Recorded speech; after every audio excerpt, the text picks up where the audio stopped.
Buenas, mi nombre es Marta Carusí y en esta oportunidad les voy a hablar un poco sobre las fases de la meiosis.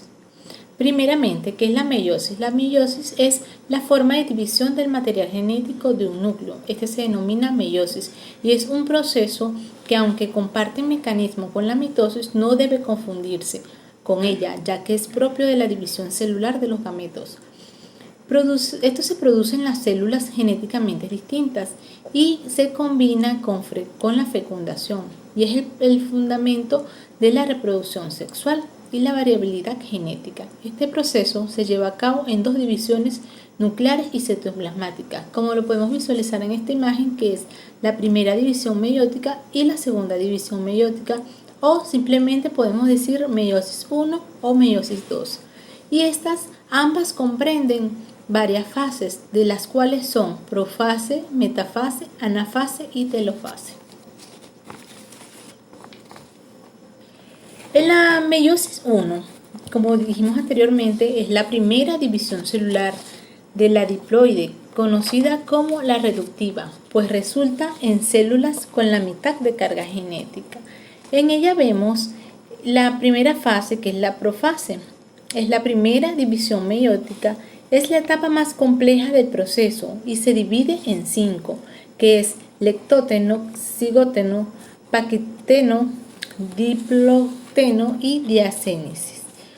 En la segunda fase, que es la metafase 1, podemos ver donde el uso cromático aparece totalmente desarrollado y los cromosomas se sitúan en el plano ecuatorial y unen sus centrómeros a los filamentos del uso. En esta etapa, las fibras del uso ya están formadas y los cromosomas se disponen en la zona central de la célula o la placa ecuatorial.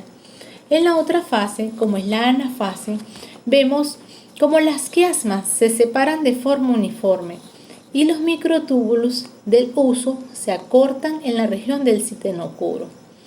Con esto se consigue remolcar los cromosomas homólogos al lado opuesto de las células, junto con la ayuda de unas proteínas llamadas motoras, ya que cada cromosoma homólogo tiene un cenotocoro.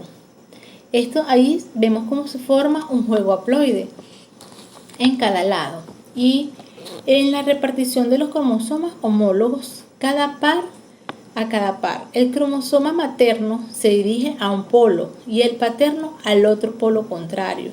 Por lo tanto, el número de cromosomas maternos y paternos que hay en cada lado del polo varía al azar en cada meiosis. Por ejemplo, en el caso de la especie 2N igual a 4, puede ocurrir que un polo tenga 2 cromosomas maternos y otro por 2 paternos, o bien cada polo tenga uno materno y otro paterno.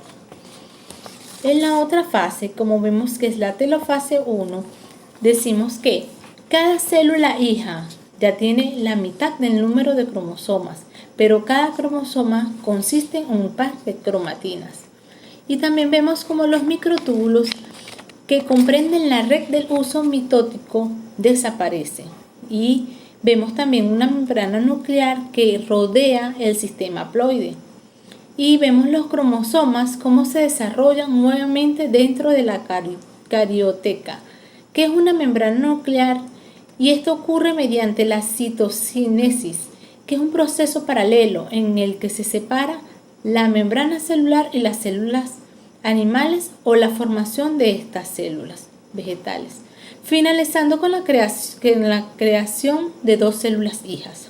Después suele ocurrir la intercinesis, que es algo parecido a una segunda interfase, pero no es una interfase verdadera, ya que no ocurre una réplica de ADN, sino esto no es un proceso universal, ya que si no ocurren, las células pasan directamente a la metafase 2.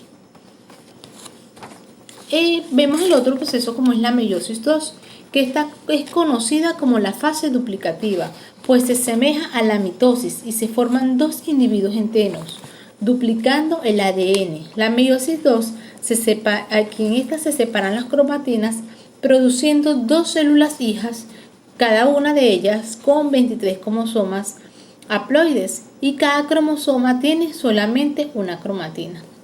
En esta también podemos ver cómo se ven las 4 fases, como es la profase 2, metafase 2, anafase 2 y telofase 2.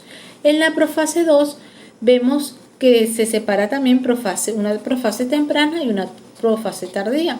En la profase temprana, en ella se comienza a desaparecer la envoltura nuclear y el nucleolo y se hacen más evidentes unos largos cuerpos. Estos son cuerpos filamentosos de cromatina y comienzan a condensarse como cromosomas visibles.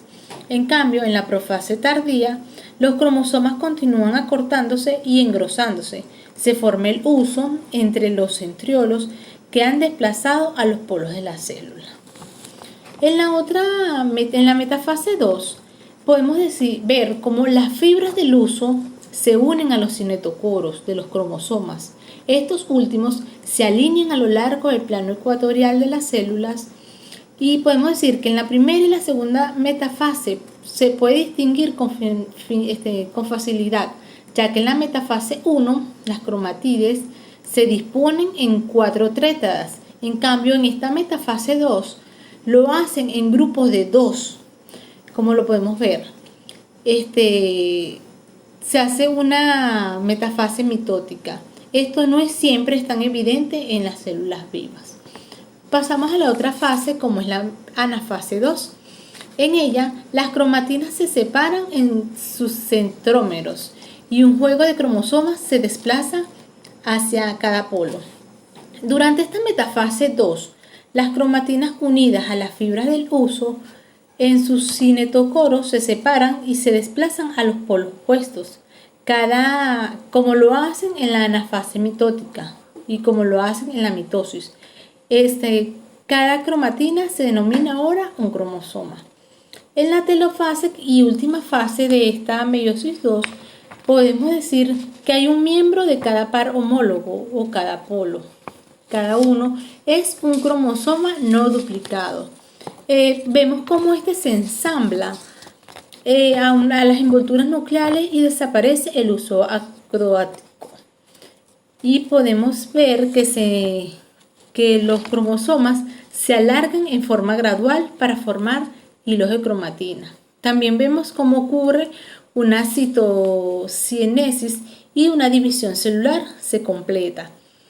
Cuando la citocinesis ha producido las dos células hijas. Las divisiones sucesivas producen 4 núcleos haploides, cada uno con un cromosoma de cada tipo. En esta se pueden ver que cada célula resultante son haploides y tiene una combinación de genes distintas. Esta variabilidad genética tiene 2 fuentes.